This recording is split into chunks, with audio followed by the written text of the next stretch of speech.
Hello everyone, welcome to Sanmarga classes. ಸಸ್ಯಗಳು ಮತ್ತು ಪ್ರಾಣಿಗಳ ಸಂರಕ್ಷಣೆ ಪಾಠದ 10ನೇ ಪ್ರಶ್ನೆ.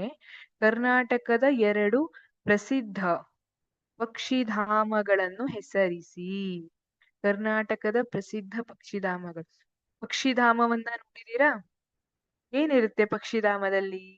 ಬಹಳಷ್ಟು ವಿಧದ ಪಕ್ಷಿಗಳಿರ್ತವೆ ಅಲ್ವಾ?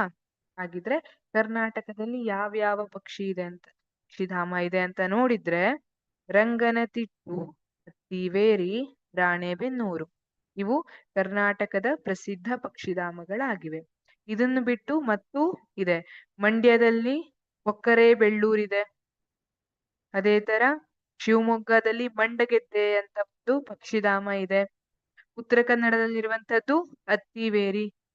ರಂಗನತಿಟ್ಟು ಏನಿದೆ, ಇದನ್ನ ಪಕ್ಷಿಗಳ ಕಾಶಿ ಅಂತ ಕರೀತಾರೆ. ರಂಗನತಿಟ್ಟನ್ನ ಪಕ್ಷಿಗಳ ಕಾಶಿ ಅಂತ ಕರೀತಾರೆ.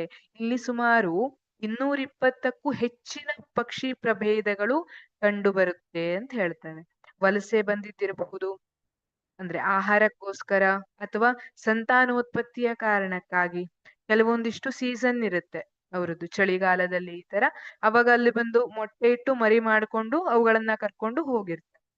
ಇದು ಪಕ್ಷಿಧಾಮ. ಬೇರೆ ಬೇರೆ ರೀತಿಯ ಬೇರೆ ಬೇರೆ ವಿಧದ ಪಕ್ಷಿಗಳನ್ನ ಸಂರಕ್ಷಿಸುವುದಕ್ಕೆ ಪಕ್ಷಿಧಾಮ ಸಹಾಯಕವಾಗಿದೆ. ಇದು ಪಕ್ಷಿಗಳಿಗೆ ಅನುಕೂಲ ಮಾಡಿಕೊಡುವಂಥದ್ದು.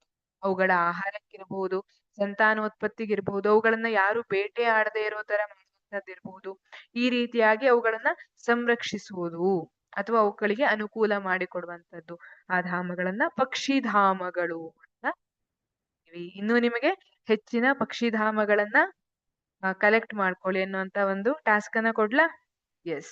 ಕರ್ನಾಟಕದಲ್ಲಿ ಮತ್ಯಾವ್ಯಾವ ಹೆಚ್ಚಿನ ಪಕ್ಷಿಧಾಮಗಳಿವೆ ಅವುಗಳನ್ನ ತಿಳ್ಕೊಳ್ಳಿ.